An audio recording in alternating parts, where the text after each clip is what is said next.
நீங்க பாத்தீங்கன்னா இந்த சேனல் நாங்க எதுக்காக ஆரம்பிச்சோம்னா எங்களுக்கு வந்து பொதுமக்கள் ஹெல்ப் கிடைக்கும் சொல்லிட்டு கிட்டத்தட்ட 120 குழந்தைகள் இருக்காங்க. இப்ப இவங்களுக்கு ஒரு நாள் சாப்பாடு செலவு பாத்தீங்கன்னா 40,000 ரூபாய் ஆகுது எங்களுக்கு. அது இல்லாம இது வாடகை வந்து 20,000 ரூபாய். கிட்டத்தட்ட 9 கிரவுண்ட் இடம். நீங்க பாத்தீங்கன்னா காட்டு நீங்க அந்த இடம் பாத்தீங்கன்னா நாங்க டாக்ஸ வந்து நாங்க வந்து அடிச்சு வைக்கல. இவங்களுக்கு ஒரு ஃப்ரீடம் கொடுத்துருக்குறோம். மொத்தம் இங்க ஒரு 10 நாய் தான் இருப்பாங்க. செகண்ட் ஹேண்ட்ல ஓடு வாங்கிதான் நாங்க வந்து இதெல்லாமே ஓடு நீங்க பாத்தீங்கன்னா செகண்ட் ஹேண்ட்ல ஓடு வாங்கிதான் நாங்க போட்டிருக்கோம். பல கஷ்டங்கள்ல நாங்க இத பண்ணிட்டு இருக்கோம். இந்த இடத்துல எங்களால எவ்வளவு டாக்ஸ் வைக்க முடியும்? இடம் பெருசுன்னு தான் வச்சுக்க முடியாது. நாங்க வந்து அவங்களுக்கு ஷெல்டர் கொடுக்கணும், அது இல்லாம ஃபுட்டு கொடுக்கணும், மெயின்டெனன்ஸ் ஒண்ணு இருக்கு. அதனால வந்து எந்த வித சப்போர்ட்டும் இல்லாம எங்களால பண்ண முடியாது.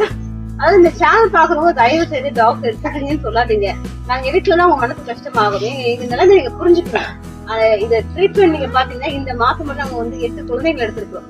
ஒரு குழந்தைக்கும் ஒரு ட்ரெஸ்ஸிங்க்கு 2700 ரூபாய் ஆகுது. நாங்க போஸ்ட் பண்ணிருக்கோம், யாருமே எங்களுக்கு ஹெல்ப் பண்ணல.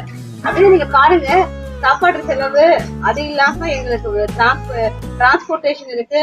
மாசம் நாங்க ஏபிசி பண்றோம், அதோட டிரான்ஸ்போர்டேஷன், இங்க வாடகை எல்லாமே இருக்கு. 2 லட்சம் ரூபாய்க்கு மேல செலவாகுது எங்களுக்கு.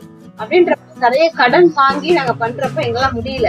தயவு செய்து சேனல் பாக்குறவங்க எங்க டாக்டர் எடுத்து எங்க கேட்காதீங்க. ஏன்னா எங்களுடைய கெப்பாசிட்டி வந்து எங்களால என்ன முடியுமோ அதை பண்ணிட்டோம். இதுக்கு பிறகு பண்ண முடியாது. யாராச்சும் கம்மியான டாக்டர் இருக்கும்போது நீங்க ஹெல்ப் கேட்கலாம். வேற ஏதாச்சும் நீங்க சஜஷன் கேட்கலாம் எங்கிட்ட.